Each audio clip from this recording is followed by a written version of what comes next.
The false self, let's bring some understanding to it. Whenever the narcissist in their life, in their early life, and I'm going to go with a covert narcissist here, identified themselves with the bad object because they had no choice. It was too much, and they went inward. They went into an internal world where they had to become self reliant.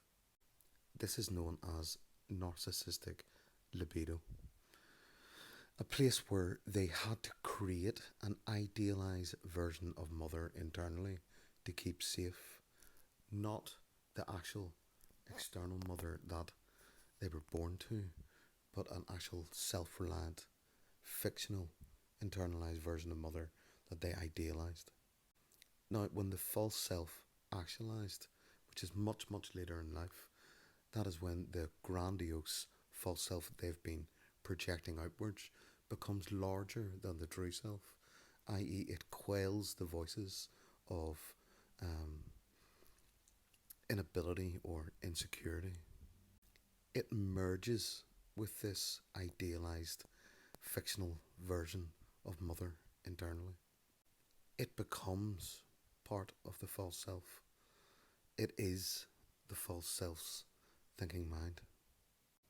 And because they live in an internal world where they are at the centre of everything, everything outside of it that they deal with is an object, and it is something that they can play with and sort of fuck about with at their leisure and pleasure.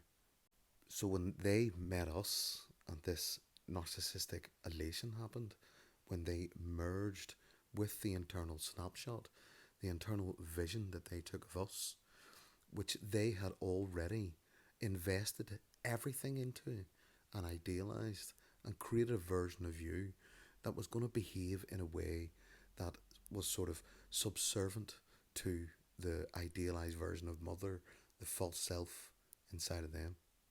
We, the flesh and blood in the relationship, will we act as a regulator between the false self and now internalized vision of us, idealized vision of us inside, that is letting them down at every turn because we're expressing our own needs, desires, and emotions.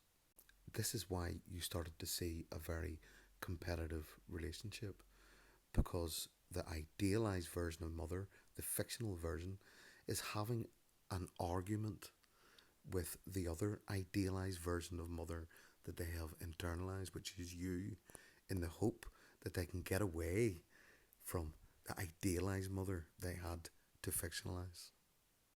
Except that internalized, fictionalized version of mother can never lose, ever. It has been the source of all their narcissistic libido throughout their life. Losing that feels like annihilation. It feels like death for them. So over time, we go from idealized object to persecutory object. And to combat that, they have to find a new idealized object that they can merge to. Our idealized object goes dormant. It lies there where it can be recathected to and decathected at any point.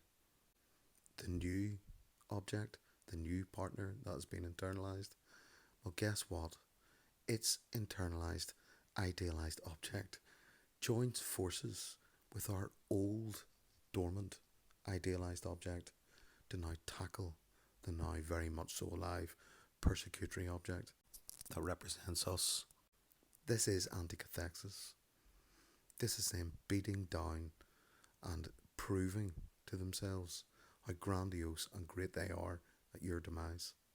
So the longer we stay dysregulated, the longer we stay down and unable to fight back in our own lives by getting on with things and rebuilding and recovering, it brings power to that dynamic. Thus, we stay tied to them. We need to break that attachment. This is why it's us who does the final discard. The power's in your hands, not theirs. Peace out, and I hope that explains things. And if not, ask me questions, and I'll reply. Loads of love.